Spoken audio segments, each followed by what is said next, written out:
My name is Wanjira Mathai, and you are watching Goodness TV. So I direct the W Power Partnership, the W Power Hub, the Partnership for Women Entrepreneurs in Renewable Energy. It's a fantastic effort to bring together a network of women working in clean energy and climate, and addressing the issues of climate change through addressing the issue of energy poverty. And this we're doing by being the hub or being the center of a larger global partnership. So it's an exciting effort to make the case really that the role of women as clean energy entrepreneurs is central to addressing energy poverty and climate change. You know, one of the things that is often a challenge and actually defeats us is the enormity of the problem. When you look at the energy problem alone, I was just talking about the fact that 4 million people die every year from complications related to indoor air pollution because of inefficient cooking. You're not trying to address every last one of those. When you look at the communities that are involved, they're often disproportionately affected, economically deprived, and so addressing the energy issue in their community and often in their homes is about all they can do. But that's enough.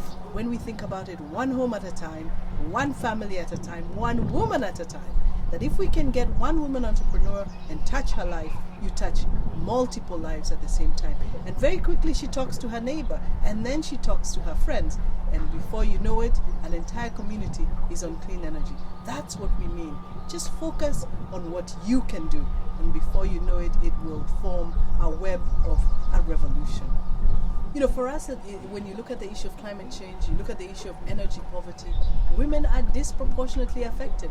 Nobody is more affected by energy poverty than women, who light the fire almost 4 and 5 times a day to cook for their children, to nourish their families. They go and spend 5 hours collecting firewood. Imagine for a minute you having to commit of the 8 hours you are at work, 5 of those to ensuring that you can cook that evening. It is unimaginable for us. Why should a rural woman have to commit 5 hours of her time to collect fuel? She has other things to do too, and that we would love to give women that freedom and value so that they're spending their time from doing even more important things than looking for fuel. They don't have to spend that time. So women feel the pinch much more.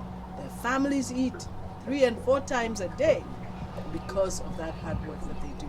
So women for us are a strategic imperative. It is not by mistake. C'est pas par hasard. Research all over the place shows that empowering women is of strategic importance. If you want to go further, you go with those women, because they inevitably, whenever they have resources in their pockets, they rarely invest in themselves. They invest in their families, they invest in their children. I guess we're just wired differently. So that's why it is strategically important, even critical, that we address women when we're addressing these issues. What will make a difference is how Africa then adapts and begins to make the necessary changes. And a lot of those have to do with technology and the financing to make this possible. That is also where our friends in the West must help. This is the issue of climate justice, that they must begin to invest in technology transfer, invest in ensuring that Africans have the technologies they need. It has already started to happen in the solar technologies. Before you know it, I believe in the next few years, the cost of solar technology will be lower than the cost of electricity from the grid. It will be more economical to go green in most of our countries, including Kenya. So this is some of the revolutionary direction that is happening, and it will continue to happen, but it takes investments and certainly takes financing. And that's why this is such a big issue in all the climate conferences.